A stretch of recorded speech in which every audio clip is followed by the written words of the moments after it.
네, 안녕하세요.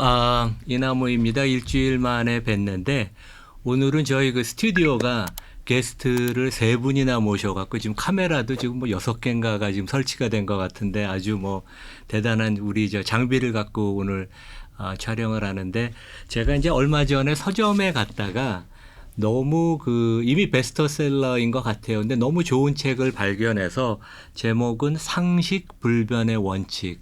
그래서 이제 제가 보니까 세 분의 그 저자분들이 또 같은 회사에서 일하신 그런 공통 분모가 있더라고요. 근데 이제 저희 그 투자가 입장에서 너무 우리 투자 프레임워크, 그다음에 펀디멘털 이런 것을 보는 눈을 만들 수 있는 그런 좋은 내용이 많아서 이제 모셨는데 그 말씀드린 것처럼 그 세 분이 이제 세계적인 그 경영 컨설팅 회사 그 BCG 보스턴 컨설팅 회사에서 이제 대표님 역임하시고 임원하시고 이제 그런 분인데 제가 좀 전에 농담으로 세 분이 다 최근에 나오셨으면 이게 회사 영업이 어렵지 않냐고 그런 얘기를 했는데 더 잘 된다고 그럽니다. 그래서 오늘 이제 모신 분이 그 BCG 1호 컨설트에서부터 얼마 전까지 대표를 하신 이병남 대표님, 그다음에 지금은 이제 IMM이라는 우리나라 뭐 굴지의 그 사모펀드에 가서 계시고요. 그다음에 이제 두 번째로는 김양우 대표님. 그래서 BCG를 거쳐서 지금은 그 사모펀드 그 스탠더드 차터드 은행의 사모펀드 한국 대표를 역임하시고 마지막으로 신규섭 이사님은 이제 같이 BCG에 계시다가 지금은 이제 IMM에서 이제 투자 담당 그 본부의 임원으로 계신데 세 분을 모셨습니다. 그래서 먼저 이 대표님부터 저희 그 유튜브 청취자 구독자분들한테 간단히 워낙 경력이 다 화려하셔서 제가 얘기하려면 좀 길어서 각자 소개를 제가 부탁드리겠습니다. 네, 안녕하십니까. 방금 소개받은 이병남입니다. 먼저 좋은 자리에 초대해 주셔서 감사드립니다. 저는 첫 직장으로 금융회사를 다녔었고 그 다음에 그 P&G라는 그 생활용품 소비재 회사를 거쳐서 그 BCG라는 경영 자문업체에서 한 만 29년 정도 근무했습니다. 최근에는 방금 소개받은 대로 그 IMM 인베스트먼트라는 투자업계에 있는 그 업체에 합류해서 일하고 있습니다. 네, 간단한 소개를 했습니다. 네, 안녕하십니까. 예, 저는 김양우입니다. 그 옆에 계시는 이병남 대표님하고는 BCG에서 인연이 되었고요. BCG에서 근무를 하다가 국내에서 이제 투자업이라고 하는 뭐 형태의 이제 구조조정 투자법이 구조조정 촉진법이 생겨서 투자업이 이제 막 시작이 될 때 그 국내 투자업계로 이제 뭐 투자자로 전환을 해서 투자를 했고 그 이후에 뭐 BCG에서 2년으로 뭐 CJ 제일제당에서 전략기획 담당 임원을 좀 한 7년 정도 했습니다. 그 이후에 다시 PE업계가 너무 좋아서 PE업계로 돌아와서 지금은 앞에 교수님께서 너무 크게 좀 이렇게 뭐 말씀해 주셨는데요. 국내 뭐 중견 프라이빗 이퀴티 운용사라고 말씀드릴 수 있는 SG 프라이빗 이퀴티의 대표이사로 재직을 하고 있습니다. 네, 안녕하십니까. 저는 신규섭이라고 합니다. 저는 보스턴 컨설팅 그룹에서도 경험이 있고 그리고 우연찮게 뭐 삼성전자 그리고 현대차 그룹에서 뭐 전략 기획, 투자 인수합병 등등의 일을 한 15년 정도 했는데요. 그게 여기 같이 계신 분들에 비하면 되게 많이 부족한 경험이지만 이제 저 아직 30대인데 이제 30대이면서도 요 정도 경력과 경험을 가지고 있는 분들하고 이야기를 나누다 보면 이제 공감대가 되는 부분들이 많습니다. 예를 들면 뭐 우리 회사는 왜 이럴까? 앞으로 우리 회사는 어떻게 돼야 될까? 내가 저 위치에 가면 저렇게 하지 말아야지. 뭐 이런 일들을 이야기 많이 하는데 이번에 저희 같이 쓰게 된 책에서도 이제 이 대표님이나 김 대표님께서도 시니어리티가 있으신 분들로서 주시는 인사이트도 있지만 저희 또래가 좀 드릴 수 있는 또 시각이 있는 것 같아서 함께 작업을 하게 되었습니다. 네. 그러니까 지금 뭐 신 이사님이 나름대로 세 분 중에서 이제 젊은 핏인데, 네. 근데 그 세 분이 연배나 경험이 틀리시고 이제 약간 주특기도 뭐 조금 옛날엔 틀렸을 것 같은데 아마 신 이사님은 이제 이과 쪽 백그라운드시잖아요. 근데 세 분이 이렇게 방대한 그 책을 국내에서는 이렇게 두꺼우면 보통 안 팔린다고 근데 너무 제가 재미있게 줄치면서 읽었어요. 집사람이 주말에 뭐 하냐고 제가 그러는데 근데 같이 이렇게 그 시니어리티도 틀리고 그러는데 이렇게 책 같이 집필을 하실 생각을 언제부터 하셨고 뭐 이렇게 계기들이 있었나요? 네, 제가 좀 말씀드리면 그 사실은 책에 대한 구상을 한 거는 뭐 한 3, 4년쯤 전부터인데 사실 이제 제가 갖게 된 그런 경험 기반으로 갖는 여러 가지 생각들, 시각들이 사실 그 한 직장 생활을 한 10년쯤 뭐 한 15년쯤 한 분들에게 조금 공유가 되면 좋지 않을까 이런 생각을 했었고 근데 이제 그게 저만의 생각이 아니라 그 30대 후반이나 40대 초반에 있는 분들도 같이 공감을 해야 되니까 만약에 제가 그 경험 기반한 그런 시각들을 공유 가능한 형태로 만들면 후배들하고 꼭 같이 한번 이 작업을 해야 되겠다라는 생각을 했죠. 그래서 제가 그 신규섭 이사나 김양우 대표에게 이런 구상이 있고 이게 한 10년 차 정도 직장인들이 앞으로 남은 한 20여 년의 직장 생활 동안 조금 참고할 만한 얘기들을 좀 여러분들과 공감할 수 있는 형태로 풀어서 한번 해보자. 그래서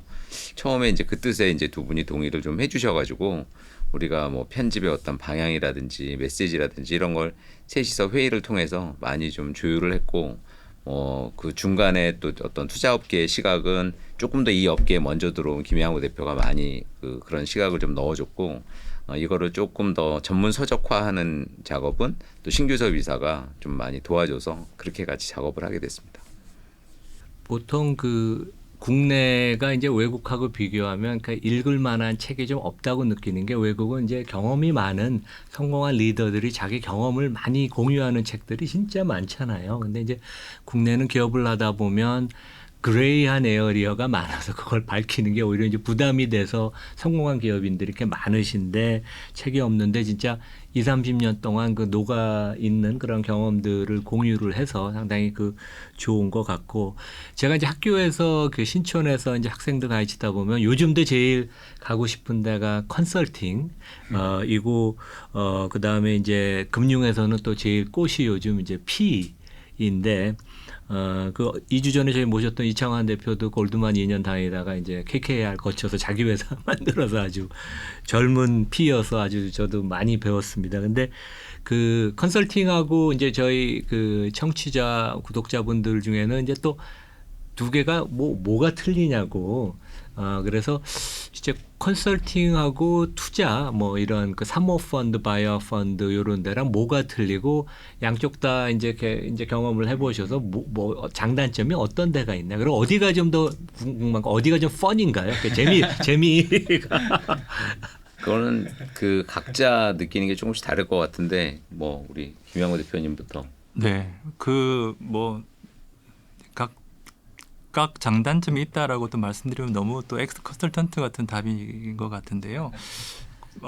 개인적으로 이렇게 뭐 좀 클리어한 답을 좀 추구를 하는 편인데 그 굳이 말씀을 드리자면 제 개인적으로는 PE 산업 쪽이 좀 더 저한테는 좀 펀한 것 같습니다. 이유는 컨설팅도 그렇고 PE도 그렇고 이제 개인적으로 이 업을 이제 하면서 좋았던 점은 뭐 길게는 한 6개월 정도 이렇게 막 새로운 산업에 대해서 새로운 이슈에 새로운 토픽에 대해서 계속 연구를 하고 그 어려운 문제에 대한 답을 찾아간다는 뭐 그런 것들이 되게 좋았는데 컨설팅을 하면서 좀 느꼈던 갈증은 뭐 저희들이 뭐 한 밤을 새서 뭐 이렇게 좋은 결과물이라고 이제 제안을 드리면은 실제로 채택되고 엑스큐션 되는 부분들이 생각보다는 조금 좀 부족하더라고요. 그래서 그런 부분을 투자업계 같은 미직의 기회가 생기면서 이거는 내가 가서 한번 해보면 실행을 해보면 진짜 기업 가치와 연결이 되고 그래서 거기에 또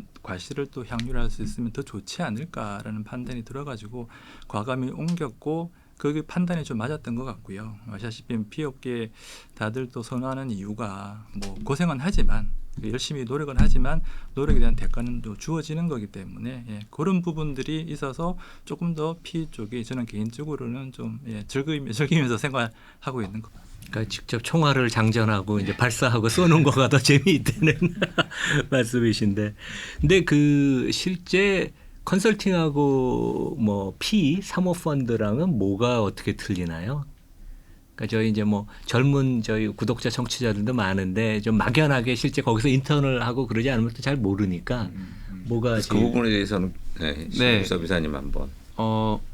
다른 점이 굉장히 많은 다른 산업군이기 때문에 예를 들면 컨설팅과 PE가 뭐가 다르냐 하면 자동차 반도체 산업이 어떻게 달라요? 이런 거랑 비슷한 질문처럼 저에게 들리긴 하는데 조금 더 이제 구직을 하신다거나 실제로 일을 하시는 관점에서 제가 입장에서 좀 말씀을 드리면 컨설팅은 이제 보고서를 써서 그 문제를 풀어야 하는 게 이제 주된 역할을 하는 직업이고요. 그래서 저는 뭐 컨설팅도 상당히 좋은 직업이자 재밌게 했던 사람 입장에서는 컨설팅을 해서 하는 일은 주어진 문제를 가지고 실제로 문제를 풀고 그거에 답을 제시를 하고 저희에게 일을 맡겨주신 고객님들께 그 답이 도움이 되도록 최대한 도와드리는 역할을 하고 그러다 보니 이제 대부분의 시간 동안은 문제를 정의하고 풀기 위한 리서치를 하고 분석을 하고 그거의 결과물이 가치 있도록 정리하는 시간을 상당히 많이 그리고 이제 그걸 전달드리는 일을 많이 하고요. 항상 고객 중심. 네, 그렇게 되는 것 같고요. 투자 업계는 사모펀드는 큰 틀에서 투자 업계는 이제 문제를 푸는 것도 당연히 중요하지만 그 문제가 실제로 어떻게 풀릴 것인지를 예측하고 내다보는 그 시각을 가지는 게 더 중요한 것 같습니다. 그래서 물론 투자 업계 안에서도 문제를 직접 푸는 역할을 하시는 분들도 많지만 이제 이것들이 앞으로 수많은 이해관계자들에 의해서 앞으로 어떻게 전개될 것인지를 바라보고 경제나 사회적 변화에 의해서 앞으로 변화할 것인지를 내가 그 안에 직접 들어가 있지 않더라도 시스템 밖에서 이 문제를 바라보면서 어떻게 문제가 해결될 것인지를 예측하고 분석하고 전망하는 것이 또 조금 더 본질적으로 중요한 역할이라고 생각을 해서요.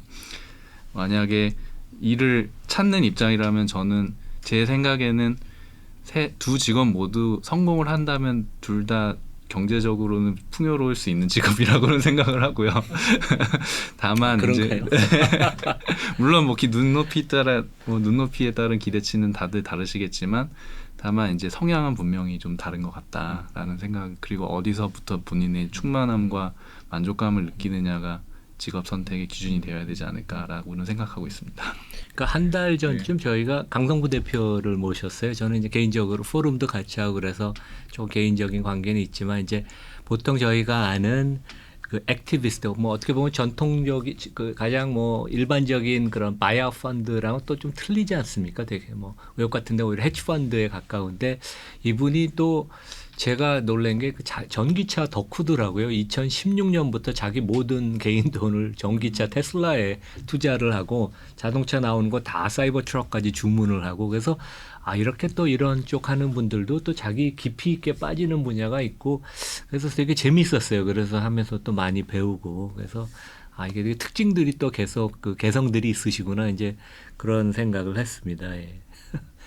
저도 그냥 한 말씀만 더 하면 두 분 말씀하신 거에 이제 공감하는데 저는 컨설팅은 좀 다양성에 대한 호기심을 만족시켜 준다면 이 투자업계는 복잡성에 대한 호기심을 조금 만족시켜 주는 게 아닌가라는 개인적인 생각을 좀 하게 됐어요. 똑같이 뭐 이제 새로운 일이고 도전이 있고 뭔가 극복을 하고 솔루션을 찾는 과정인데 아까 신 이사님도 얘기하는 중에 언뜻 그런 얘기를 했지만 훨씬 더 많은 변수를 어떤 결과물로 가는 과정 중에 좀 직관적으로 체험할 수 있다는 점에서 좀 매력이 있지 않은가 이런 생각했습니다.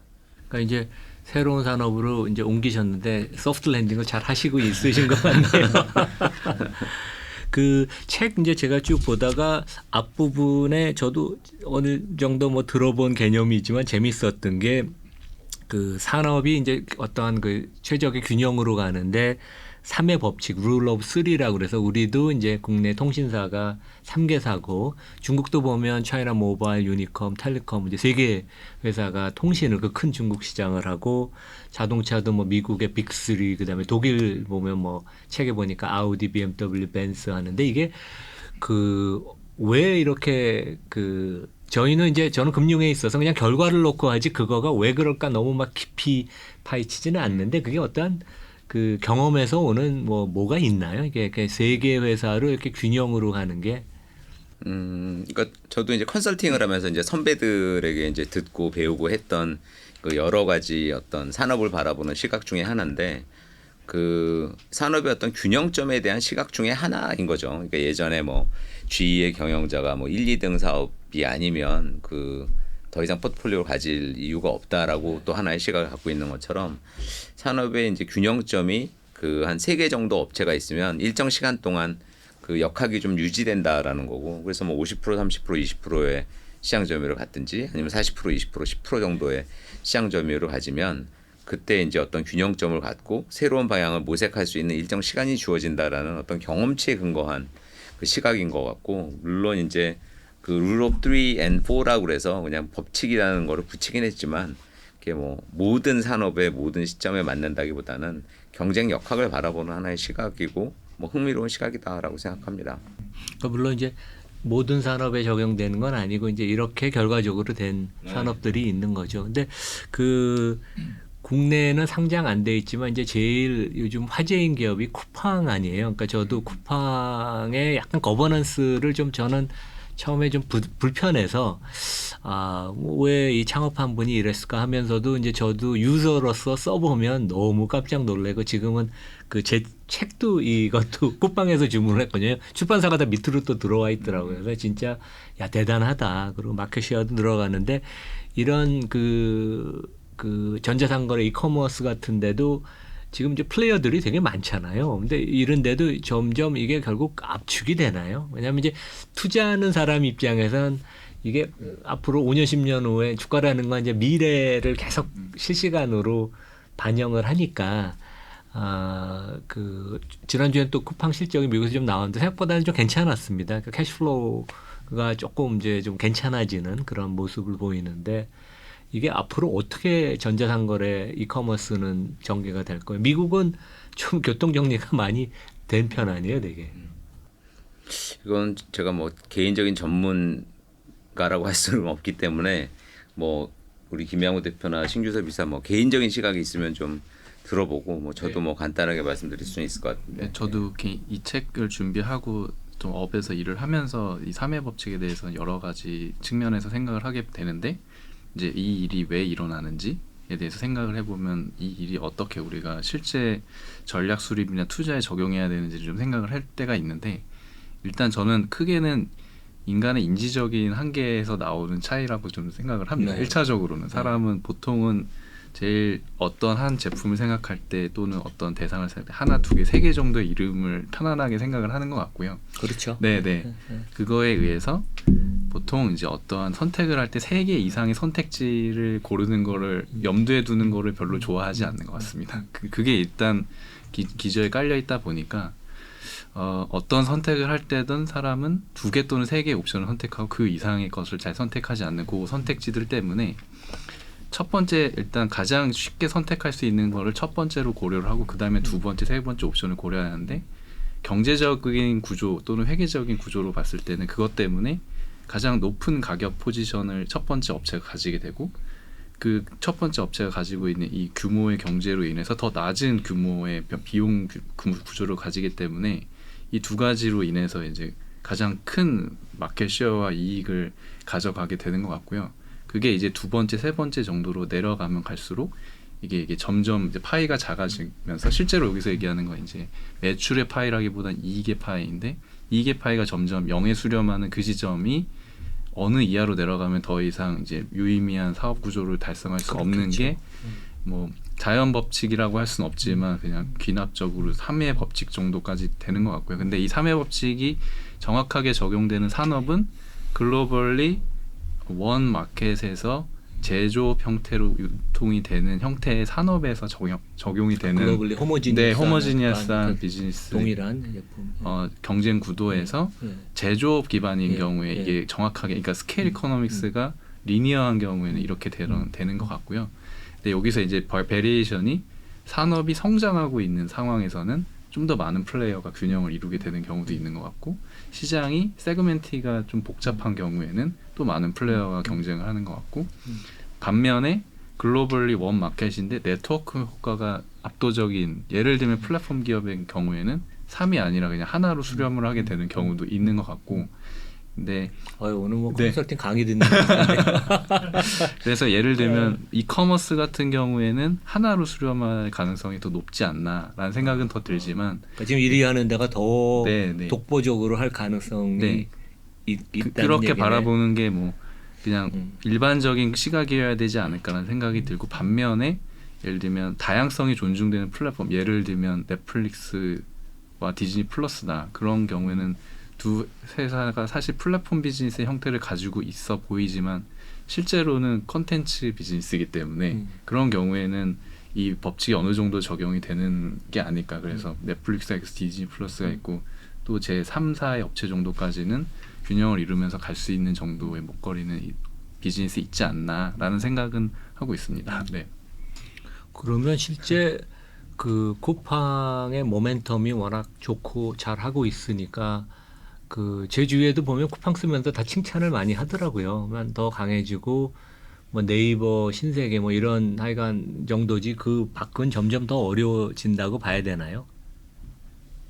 뭐 죄송합니다. 이렇게 저희 투자하는 사람은 너무 이렇게 직접 물어봐서 실례지만.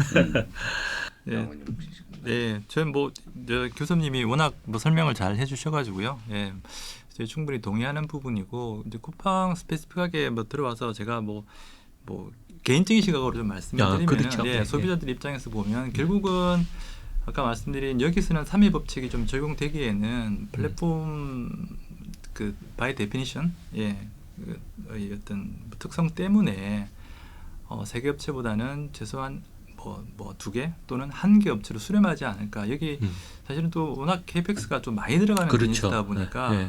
결국은 뭐 이게 한계가 남지 않을까라고 주변에서 다 보고 있는 것 같습니다. 예. 그리고 그거는 아직까지 뭐 가시화되는 것 같지는 않고요. 계속 경쟁을 하고 있는 것 네네. 같고, 지금 현재는 코로나를 겪으면서, 그리고 사실 이제 경기가 좀 침체가 되면서 실적으로 보면 사실은 다른 이커머스 업체들은 사실은 실적이 좀 주춤한 상태이지만 쿠팡은 계속 견조한 성장을 보이고 있는 것 같아서 어쨌든 좀 약간 그런 뭐 시각에 좀 더 실적으로 조금 뭐 설명이 되지 않을까 네네. 싶습니다. 미래의 지속적인 성장 가능성, 지속성에 대해서는 또 뭐 많은 분들이 또 쿠팡의 장점을 얘기하면서 또 많은 분들이 이제 아마존 모델하고의 그렇죠. 어떤 유사성에 대해서 말씀들을 하시는데, 실제로 이제 좀 자세히 놓고 보면 어떤 확장성이나 다양성이라는 측면에서는 또 아마존 모델하고 차이가 여전히 있기 때문에, 근데 이제 그런 부분이 성장성을 담보하고 지속적인 어떤 재무적인 투자가에 의한 이 성장을 담보받고 있는 부분이라서 저 개인적으로는 그런 어떤 확장성이나 다양성에 대한 부분이 좀 갖춰질 때까지 이렇게 재무적인 지원을 계속 받을 수 있느냐가 관건이 아닌가 그렇게 생각을 합니다. 그거에 대해서 시장이 좀 걱정하기는 하죠. 지금 아마존 얘기를 저 대표님께서 꺼내서 이제 하시는데, 제가 책 읽다 보니까 이제 기업가 정신, 이제 어차피 이 앙트프레너십이 되게 중요하잖아요. 그게 이제 성장을 창출하는 건데, 여기 보면 우리가 보통 뭐 빅테크 중에서 또 아마존을 되게 높게 평가를 하셨어요. 근데 이제 실제 아마존이 코로나 상황에서 잘 나가다가 또 투자를 워낙 많이 하니까 뭐 서비스 투자도 많이 하고 인원도 뭐 지금 160만 명이 어마어마한 인원을 2배 늘렸는데, 실천력 뭐 보상 이런 면에 있어서도 또 아마존이 똑똑하다. 그러니까 뭐 알파벳 같은 데가 또 저희가 일반적으로 보기에는 애플 이런 데가 또 좋은데, 아마존을 굳이 특별히 꼽으신 이유가 있나요?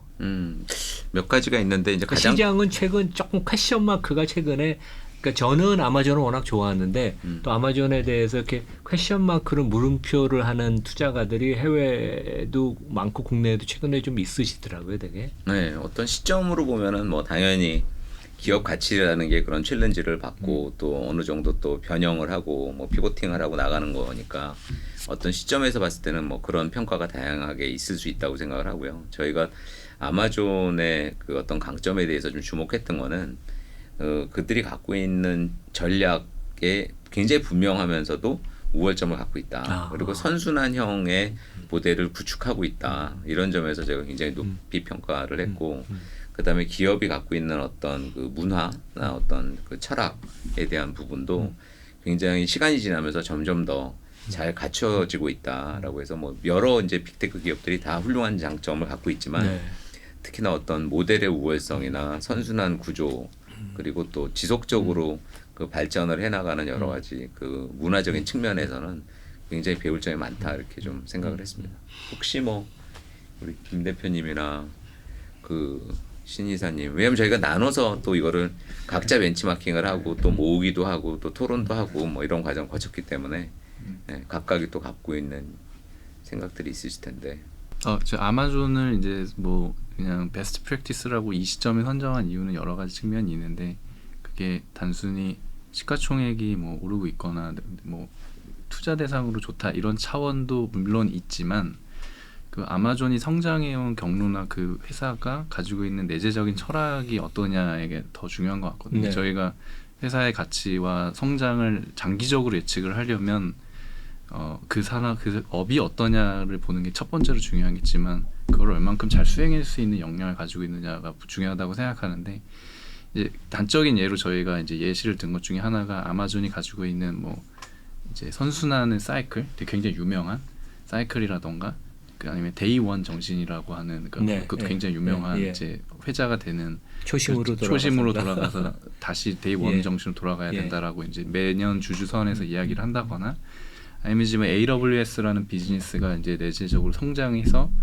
거의 뭐 그 업을 새롭게 만들어내고 아마존의 캐시카우가 되어가는 그 일련의 과정들을 본다거나, 아니면 또 최근에 뭐 작년의 일이지만 제프 베조스가 거버넌스를 이전하는 그 모든 과정을 봤을 때 저희가 뭐 지금 현재 시점에 우리가 기업들을 글로벌리 봤을 때 가장 모범적인 경영의 어떤 프랙티스로 보여주고 있는 회사가 종합적으로 아마존이 아니겠느냐라는 종합적 판단이 있었던 것이고, 물론 지금 시점에 뭐 작년 재무제표를 까서 뭐 더 잘하고 있냐 이러면 이제 퀘스천 마크가 약간 있을 수는 있겠지만은 그런 종합적 판단을 했었습니다. 네. 얘기를 약간 돌려서 이제 사모펀드, 지금 이제 뭐 IMM이나 지금 김 대표님 계신 SG, 그런 SG 얘기를 하면, 이게 그 사모펀드는 유동성이 떨어지니까 당연히 일반 시장 공모펀드보다는 수익률이 높아야 되는데, 사모펀드가 일반적으로 공모펀드보다 수익률이 높은 것은 뭐 어떠한 메커니즘인가요? 그러니까 뭐 타겟을 잘 골라서 그런가요? 아니면 좀 다른 기술이 그 작동을 하나요? 그러니까 뭐 어떤 그 실력으로 그런 그 좋은 수익률이 나오나요, 이게? 그 교수님 말씀하신 부분을 조금 이제 구분을 할 필요가 있을 것 같은데요. 그러니까 그 사모하고 공모 중에서 이제 교수님 말씀하신 부분에 이제 사모는 일반적으로 저희 책에서 주로 얘기했던 뭐 프라이빗 이쿼티보다는 이제 물론 사모펀드이긴 하죠. 사모펀드이긴 한데 저희가 이제 주로 얘기했던 부분은 경영 참여형이고요. 경영 참여형이고, 교수님 말씀하시는 부분은 경영 참여형을 포함한 일반적인 이제 뭐 자금을 모집하는 방법상의 어떤 사모펀드를 말씀하신 것 같아서 합쳐서 보면은 뭐 전체적으로도 사모펀드의 수익률이 좋을 수 있겠지만 더 좋은 이유는 이제 말씀드린 대로 경영 참여형이다. 그래서 바이아웃 펀드라는 바이아웃 펀드 될 수 있고 그로스 캐피탈로 이제 10% 이상의, 과거에 작년 10월 달에 이제 법이 바뀌기는 했는데요. 최근의 법으로 보면 이게 이제 기관 전용으로 되어 있고, 과거에는 이제 경영 참여형으로 불렸던 이제 사모펀드입니다. 그래서 그런 차원에서 설명을 드리면은 아무래도 경영 참여형이다 보니까 저희 책에서 계속 주장하는 내용들, 예를 들어 오너들이 기업을 경영할 때 있어서 이 경영적인 판단이 진짜 기업 가치 중심으로 결정하느냐, 그거를 이제 저희 경영 참여형 펀드들이 들어가서 뭐 계약서 조건들이 꽤 많습니다. 이게 바이아웃이 됐든 뭐 그로스 캐피탈이 됐든, 물론 이제 바이아웃이 되면은 저희들이 직접 경영을 하니까 저희가 뭐 저희 펀드의 수익률과 적게 되고 저희 어떻게 보면 뭐 저희 먹거리와 관련돼 있는 부분이라 기업 가치 중심의 의사결정을 하는 거고요. 그다음에 뭐 그로스 캐피탈 형태로 뭐 10% 이상의 지분을 가져갔을 경우에는, 과거 이제 경영 참여형 기준을 말씀을 드리는데, 그럴 경우에는 저희가 사전 동의 조항들이 꽤 있습니다. 그래서 그 기존 오너분들이 의사결정을 하실 때에 되도록이면은 기업의 가치를 훼손하는 어떤 의사결정은 못하도록 네. 장치를 마련하고 네. 들어가는 네. 거죠. 네. 그러다 보니까 전반적으로 과거 기준으로 경영 참여형 펀드, 사모펀드의 수익률이 높지 않냐 뭐 네. 그렇게 좀 생각을 하고 있습니다. 근데 어떤 그런 장치도 있지만 기업을 고르는 능력, 그다음에 밸류, 기업 가치를 올리는 실력, 뭐 그런 것들이 이제 다 동원이 되는 거죠. 그렇죠. 네. 예. 바이어 펀드 같은 경우는 이제 인수 단계에서부터 어떻게 하면 이 기업 사실은 이제 말씀하신 부분이 정확하게 뭐 인수 단계에서 운용사들 입장에서 전략이 서지 않으면 사실 인수를 안 하는 게 맞고요. 안 하고요, 네. 실제로. 예. 예. 그런 전략이 있을 때 이제 투자를 하게 되고 과감하게 베팅을 하게 되고 뭐 그렇게 됩니다. 그러다 보니까 전체적으로는 그래서 투자기관도 보면은 그런 게 있는 것 같아요. 그러니까 그 기관이 좋아하는 영역, 네. 그 기관이 좋아하는 형태의 회사, 예. 그리고 그 인수 이후에 그 펼치는 전략 이런 네. 것들이 이제 10년이 넘었으니까 이쪽 섹터도 보면 그래서 이제 약간 기관별로 그런 색깔, 경영 전략들이 조금씩 나타나는 것 같아요. 그래서 각자 그런 부분에서 좀 차이도 있는 것 같고 하지만 종합적으로 놓고 보면 여전히 각자의 색깔과 철학을 가지고 종합적으로 조금 더 나은 성과를 이제까지는 보여주지 않았나 교수님 말씀대로. 근데 이제 그 국내나 해외 사모펀드가 이제 시장에서 직접 경영권을 인수하고 한국은 또 다 그 상장 폐지를 안 하는 경우도 있잖아요. 그래서 이제 MBK 같은 데는 웅진코웨이를 상장을 유지한 채로 경영권을 갖고 갔었던 적도 있고 지금은 이제 또 다른 제3자한테 매각을 했지만 그러면 일반 투자가 입장에서는 실제 사모펀드에 투자하는 게 여러 가지 제약 때문에 현실적으로 어렵지 않습니까? 그러면 사모펀드가 인수한 기업들 중에 여전히 상장 그 형태로 남아 있는 데들이 꽤 있잖아요. 뭐 시멘트 회사들도 있고 그다음에 한앤컴퍼니가 한 그 비스톤인가요? 자동차 부품 옛날에 한라공조인가요? 거기도 있고 최근에는 한샘 그다음에 남양유업 뭐 이런 데들은 그 장기적으로는 그런 그 상당히 실력이 있는 데들이기 때문에 같이 온라인을 해서 투자가들이 가만히 투자해서 있으면 성과들이 좋아질 여지가 있나요? 뭐 이제까지의 성과를 이제 비추어 보면 그런 개연성은 높지 않은가 그렇게 생각할 수 있지만 물론 이제 그것도 다 케이스 바이 케이스고 또 미래 불확실성이라는 거 뭐 여전히 또 존재하는 거니까 근데 일반론으로는 그럴 수 있다라고 이렇게 저희는 업계에 있는 사람으로서 생각하고 있습니다. 그 아마 신문 기사에도 한 1, 2년 전에 났던 걸로 기억이 나는데요. 뭐 경제지의 기자분이 그 상장 이후에 상장사를 인수했던 PE가 인수한 이후에 주가가 얼마만큼 올랐는지 뭐 벤치마크 대비 아니면 뭐 동종업계 대비해서 고른 적이 있는데요. 숫자가 정확하게 기억은 안 납니다만은 뭐 그 교수님 우려하시는 그런 부분이 실제로 우려하시는 게 아니라 뭐 그 기존 비교하는 뭐 경쟁사 대비 상당히 높게 그래서 실제로 기업 가치가 상당히 많이 향상되었다. 실증 자료가 있습니다. 아마 저희 책 쓸 때 그게 있었는데 제가 하도 저희가 뭐 내용을 뭐 수정하고 미처가 바뀌다 보니까 어느 단락에 있는지는 정확히 기억이 안 나는데 아마 그 수치도 들어가 있을 겁니다. 관심 있는 분은 여기 찾아보시면 여기 중간 어디에 나와 있습니다. 기업 가치가 올라간 것도 있고 주가가 올라간 것도 있고 말씀드린 그렇죠. 거는 주가가 올라간 부분은 아마 저는 신문 기사에서 분명히 본 것 같고요. 저는 세 가지 측면에서 사모펀드가 개인 투자자가 공모주를 투자하는 것보다 더 유리하다고 생각을 하는데 첫 번째는 이제 사모펀드는 1차적으로는 더 많은 리스크 테이킹을 합니다. 그러니까 당연히 삼성전자를 개인이 투자하시는 것보다 훨씬 더 작은 규모의 투자를 더 많은 위험 부담을 얻고 가지고 이제 투자를 하는 것이기 때문에 삼성전자가 망할 확률보다는 이 회사가 망할 확률이 훨씬 높거든요. 그러니까 당연히 그렇기 때문에 중소기업에 투자할 가능성이 높기 때문에 투자 수익률이 높은 거는 자연 법칙처럼 당연한 건데 이걸 해치하기 위해서 사모펀드 이제 다양한 조항들을 걸거든요. 이거를 뭐 단순 이제 보통주 형태로 뭐 계약하는 거 외에도 뭐 예를 들면 전환 사채라던가 등등의 이제 금융적인 기법들을 동원해서 이제 안정적인 수익률을 가져가거나 리스크를 낮추는 활동을 하고요. 두 번째는 훨씬 더 노력을 많이 합니다. 예를 들면 경영 참여 활동이라는 게 저는 그거의 일환이라고 생각하는데 일반 투자자분들이 공모 투자를 하는 것보다는 훨씬 더 그 회사에 대해서 많이 고민하고 그렇겠죠. 많이 참여하고 예, 목소리를 내고 비용도 많이 지불하고 시간도 많이 쓰고요.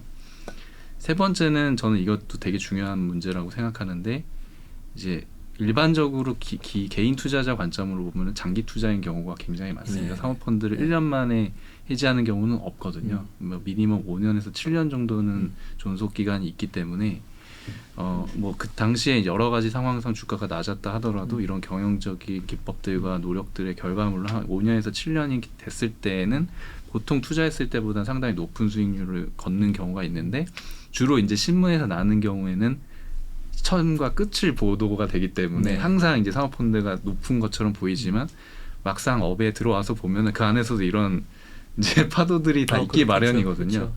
그래서 좋은 기업을 골랐고 좋은 경영진이 경영을 하고 있다면 한 5년에서 7년 정도를 기다린다면 주가가 올라 있을 가능성은 뭐 확률적으로 굉장히 높다라고 생각이 들어서 그런 것들을 다 종합해 보면 뭐 사모펀드가 일방적으로 유리한 게임을 하고 있다 그렇게 생각이 들지는 않은 측면도 있습니다. 네.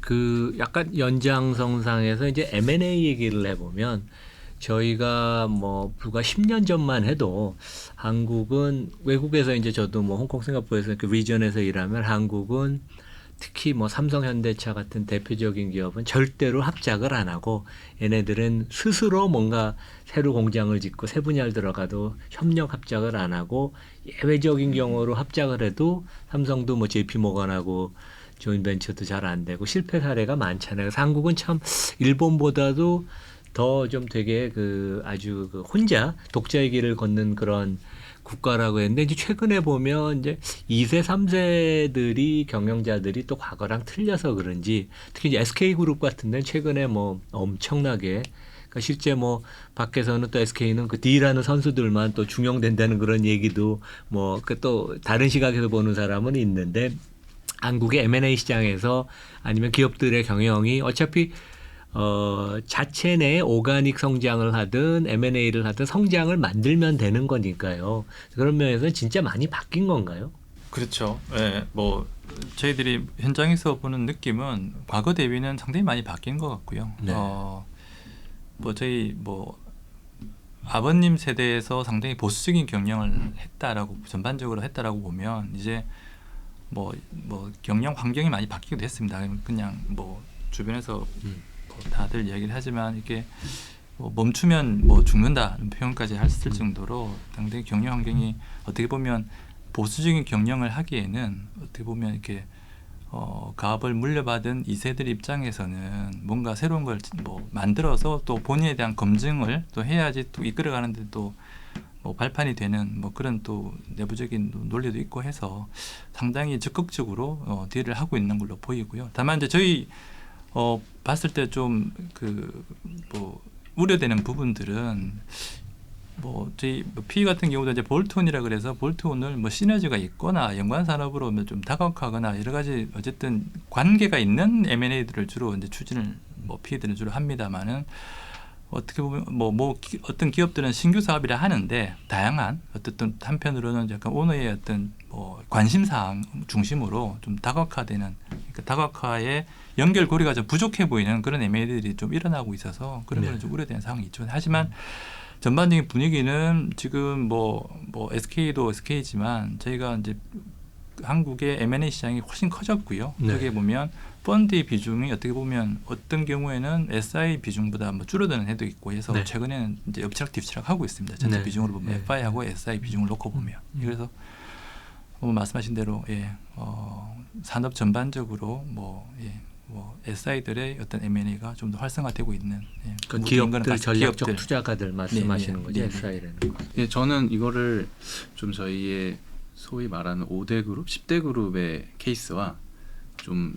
중견기업 이하 또는 중소기업인 경우에 그래서 이제 오너십이 강한 형태의 기업을 좀 나눠서 생각을 해야 된다고 생각하는데 대기업들 중에서 저 회사 이름 구체적으로 말씀드리긴 어렵지만은 그런 거는 어떤 많이 그룹의 경우에는 굉장히 액티브하게 이제 뭐 중간 지주회사도 설립을 한다거나 회사를 사고 팔고 합치고 하는 형태의 활동들을 굉장히 적극적으로 해서 총 주주 가치를 굉장히 빠른 속도로 키워나가고 있는 기업이 있는 반면에 어떤 기업들은 굉장히 보수적인 경우가 많거든요. 뭐 금방 다 아실 거라고는 생각이 되지만 그런데 과거와 비교했을 때 그런 기업들은 예전에도 역량이 좋았고 지금도 역량이 좋고 뭐 그분들 골드만삭스, JP모건 다 쓰실 수 있었고 옛날부터 그랬지만은 그런 기업 내부의 관리 철학이 바뀐 기업이 있고 안 바뀐 기업이 있어서 그거는 앞으로 좀 전반적으로 좀 많이 바뀌는 그림으로 더 가야 되지 않을까라는 생각을 하고 아직은 좀 부족한 부분이 있다라는 생각이고요.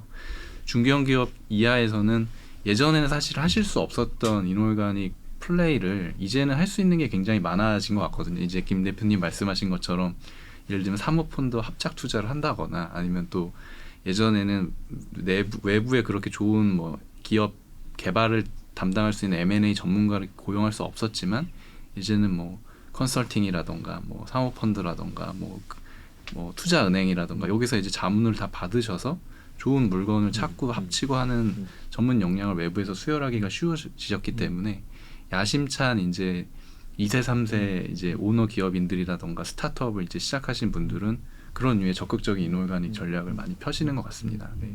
그래서 네. 근데 실제 저도 이제 금융 위기 때 이제 제가 메릴 린치에 있었는데 저희도 망할 뻔했죠. 그래서 뱅크 오브 아메리카가 살려줬는데 진짜 그 뱅크 오브 아메리카가 점령군이지만 인베스트먼트 뱅킹을 못했기 때문에 아시아에서는 99.9%가 메릴 린치 사람이 살았고 뱅크 오브 아메리카 사람 다 나갔거든요. 뉴욕 같은 데는 9대1. 그래서 근데 실제 합병을 하고 나서도 이게 3년 5년 서로 긴장을 하고 눈치를 보고 인티그레이션이 통폐합이라는 게 진짜 어려운 과정인데 뭐 SK나 뭐 국내 기업들 같은 거 요즘 매달 딜을 하시더라고요. 그래서 이게 우리가 현지 가령 해외에서는 그 직접 관리를 안 해도 최소한 이사회를 통해서라도 그 거버넌스 메커니즘도 있고 그래야 되는데 우리가 그런 경험이 별로 그렇게 있지 않은데 이런 것들이 나중에 좀 후유증이 생기는 게 아닌가. 뭐 한 기업을 제가 예를 드는 거 아닌데 우리가 이제 대한민국 국민이 우리가 제조는 세계에서 제일 잘하지만 이렇게 딜하는 건 거의 이번 사이클이 처음인 것 같은데 그런 후유증은 없나요, 이게? 그러니까 시장은 되게 너무 딜하면 좋아하더라고요. 근데 이제 반대 측면도 있지 않을까 그냥 높아시면서 제가 이제 여쭤보는 겁니다. 그 뭐 두 분이 말씀하시고 또 거기 공감하는 부분도 있고 약간 다른 앵글로 또 얘기하고 또 두 분이 더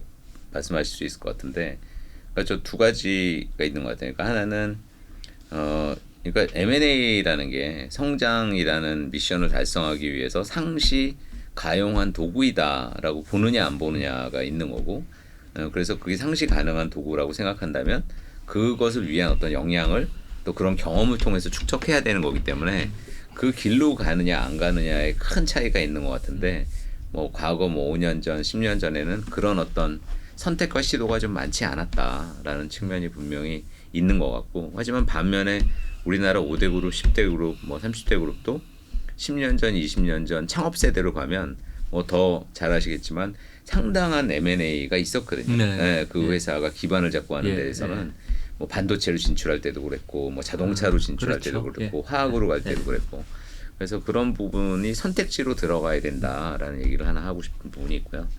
또 하나는 우리가 이제 일반적으로 이제 그 언론에 보도된 걸 보다 보면 이제 막 경쟁이 붙은 그런 경합이 되는 공개 어떤 매수권에 대해서 우리가 더 주목이 많이 돼서 그런데, 실제로 이제 해외에서 M&A를 많이 하는 거 보면 사실 프라이빗 딜의 그렇죠. 그 비중이 훨씬 더 높죠. 그래서 저희가 이제 얘기하는 거는 그런 어떤 뭐 가격 상승이 있는 그런 어떤 그 공개 매수의 경우보다는 그런 어떤 프라이빗 딜의 형태가 훨씬 더 많아져야 되지 않겠는가. 뭐 예전에 삼성이 화학하고 방산을 다른 기업의 포트폴리오 분리를 했던 것과 같은 그런 류의 것들은 훨씬 더 많아져야 되지 않는가 생각합니다.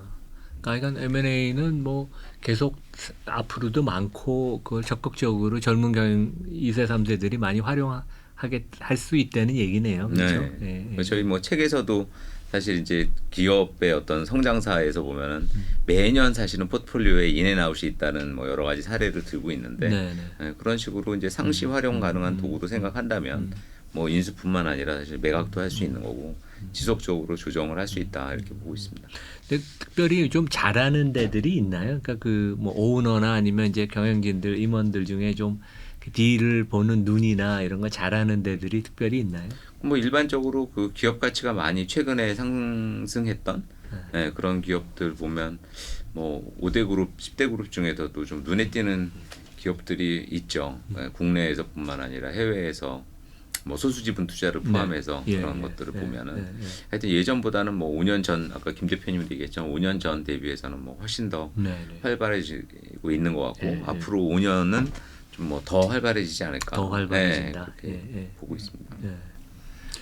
저도 기업 내부에서도 뭐 이런 일을 했고 지금 뭐 컨설팅을 하면서 도움도 드린 적이 있고 지금은 이제 뭐 사모펀드에서 사실 아웃사이드 관점으로 좀 바라보면은 이제 잘하는 기업의 경우에는 이놀가닉가 말씀하신 것처럼 하나의 전략 툴로 좀 놓고 이거를 좀 더 너그럽거나 좀 더 유연하게 이 툴을 좀 바라보게 되는 건 좀 있는 것 같습니다. 예전에 저희 우리나라에서 많은 경우에 M&A가 IMF 때 정말 가슴 아픈 상처로 남아 있는 경우가 많기 때문에 M&A 하면은 일단 뭐 굉장히 색안경부터 끼고 앞에서 저는 교수님께서 후유증이라는 단어를 쓰셨기 때문에 이게 이제 어떻게 보면은 이 M&A라는 단어가 주는 일반적인 심상이지 않나라는 생각은 좀 드는데 당연히 기업 전략이기 때문에 실패할 가능성을 염두에 두고 실패했을 때 어떻게 할 것인지에 대해서 객관적으로 바라보고 그거에 대한 대응책을 세운 상태에서 진행을 하면 되는 하나의 기업 전략으로 바라봐야지 이게 만약에 인수를 했다 해서 영원히 이 회사는 우리의 가족으로 평생 간다 이런 개념 또는 후유증이 있으면은 이걸 어떻게 해결할 것인지의 관점으로 봐야지 이거를 이제 이런 일이 벌어지면 안 된다라는 관점으로 바라보는 거는 이제 사실 저도 기업 내부에서 일을 해보면서도 그런 류의 시각이 너무 전반적으로 팽배하기 때문에 될 만한 딜들도 진행이 안 되는 경우를 많이 봐서 그런 인식 전환 또는 이 전략을 바라보는 어떤 시각이 좀 많이 바뀌어야 되지 않나라는 생각을 좀 많이 해봤습니다. 뭐 책에서도 뭐 일부 뭐 예도 나오고 그러지만 이런 관점도 있는 것 같아요. 저희가 한 5년 전이나 한 10년 전으로 이제 시계를 돌려서 보면 우리나라 5대 그룹, 10대 그룹, 30대 그룹이 이제 미래에 대해서 고민하면서 그러니까 신수종 사업, 미래 성장 엔진 그래서 그 선정을 하고 뭐 5대 성장 엔진, 10대 신수종 사업 선정을 해서 그거를 이제 그 오가닉으로 시도한 예가 굉장히 많죠. 근데 이제 사실 선정했을 때부터 보면 이게 어떤 그룹의 신수종 사업인가가 좀 그 혼란스러울 정도로 굉장히 비슷한 사업을 그러니까 삼성의 바이오 들어가고 이제 그런 게 대표적인 서로 거겠죠. 선정해서 물론 이제 거기 이제 성공 사례도 있지만 사실 그 실패 사례도 훨씬 더 많기 때문에 그런 걸 보면은 이게 뭐 오가닉이냐 이노가닉이냐의 문제보다는 사실은 뭐 올바른 선택과 그걸 실행할 수 있는 그걸 성공으로 옮길 수 있는 그런 실행력의 문제가 아닌가 그렇게 생각을 합니다. 그 후유증과 관련해서 좀 뭐 말씀드리고 싶은 부분이 뭐 이렇게 뭐 P 쪽에서도 그렇고 기업 쪽에서도 이제 생활을 하다 보니까 조금 느꼈던 부분이 PMI 부분이 상당히 더 중요한 것 같습니다. 그래서 PMI가 무슨 약자죠?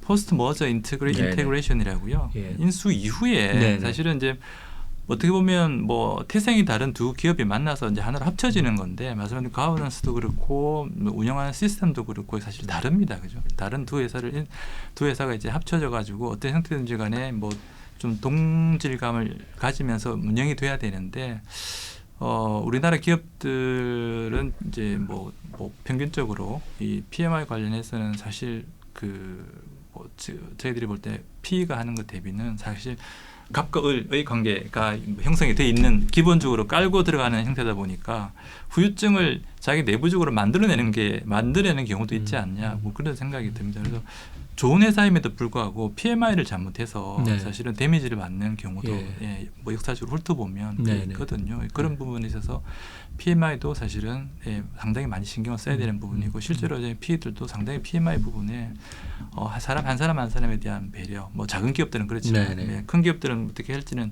좀 고민을 해봐야 되겠습니다만은 그 PMI 부분에 좀 더 많은 신경을 써서 뭐 이게 앞에 사실은 정지 작업을 잘 해놓으면 뛰어나가는 거는 사실 스피드만 붙으면 되거든요.